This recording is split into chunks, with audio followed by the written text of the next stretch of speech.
I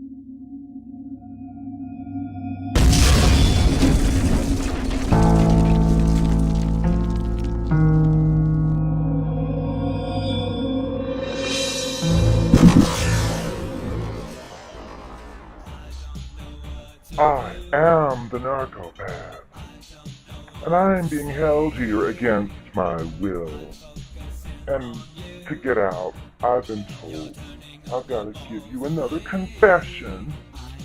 I don't like doing it, but if it means my freedom so I can get another target, I'm all for it.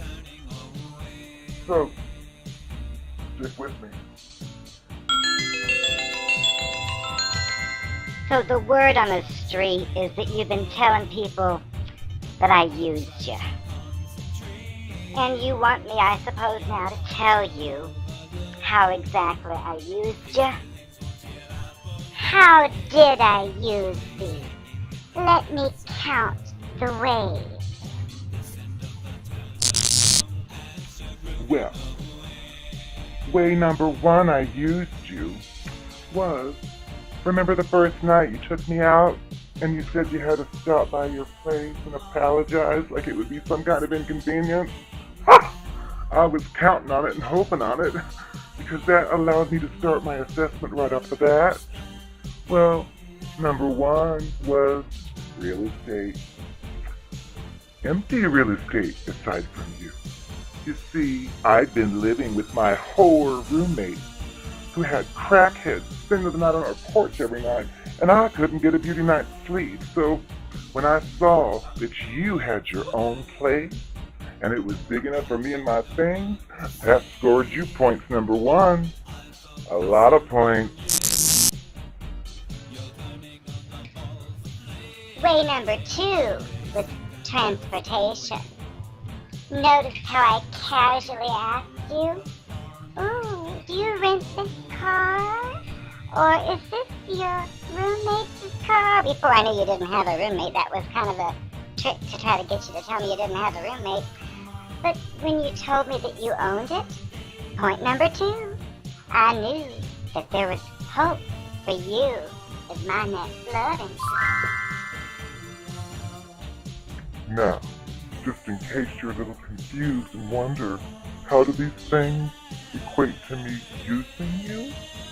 Well, I made sure to tell you at any opportunity just how horrible life was with my whore roommate.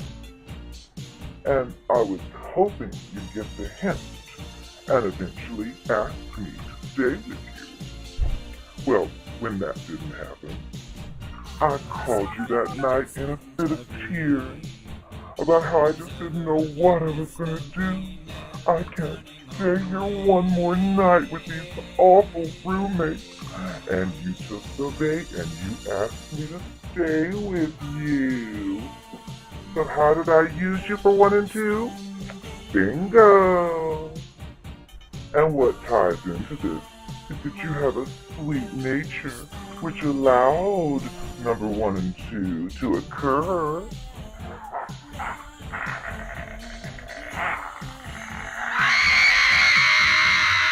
Way number three I used you was actually from our first date, when I found out that you had a job that frequently required you to travel out of town.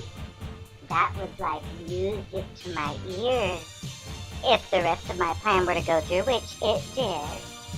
Because I knew if you were out of town regularly, that would leave me in charge of your home. And of course, I never hinted at any of these things to you.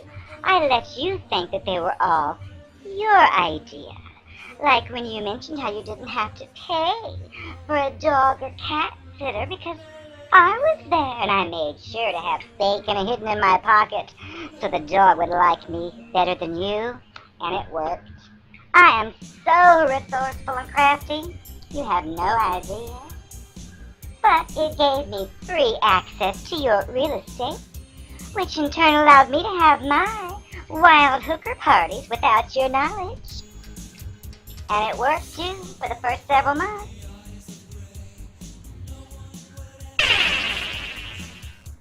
And there's another reason I used you, another way.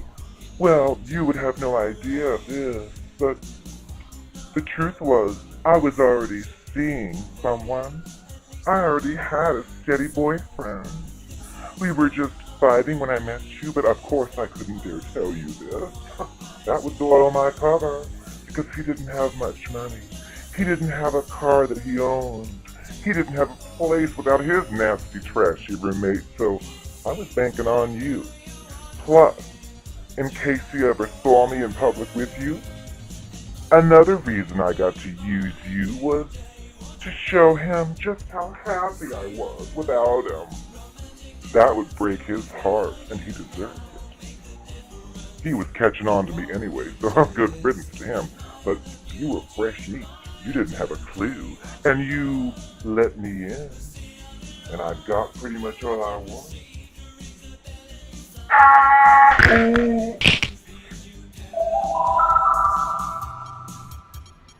Another way I used you was for my parents.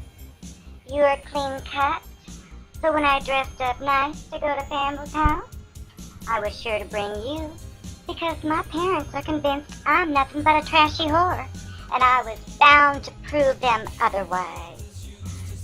So I brought you. What would a nice boy like you be doing with a tramp like me if I was really a tramp? Well, that was the point, because I ain't a tramp, at least that's what they were supposed to think. But it worked. They approved of you instantly, and it got me back in the good graces so I could get back into their house, which would allow me to steal some of the money that I felt was owed to me, that they had hidden in a shoebox that I knew about. I thank you so much for all you gave me. I know I used you, but I gained. And if it hurts you, tough. There's always somebody else out there for you.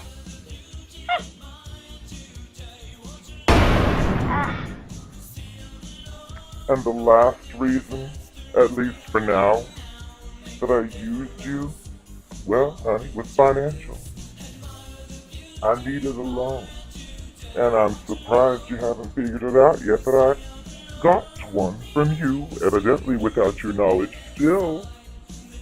I knew about that little box you kept in your basement in that corner that had empty checks.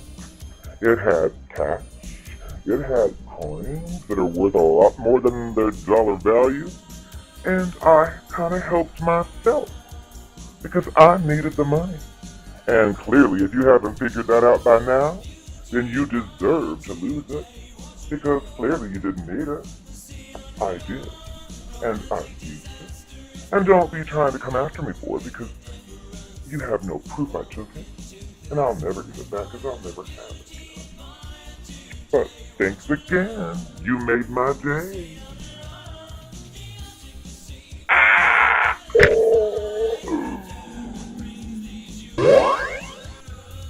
And don't even think about getting upset about any of this. I was the best thing that ever happened to you. Face it. Who cares if I used you for this and I used you for that? No one else was as beautiful as I was on your arm. So get over it. Get over it. Now!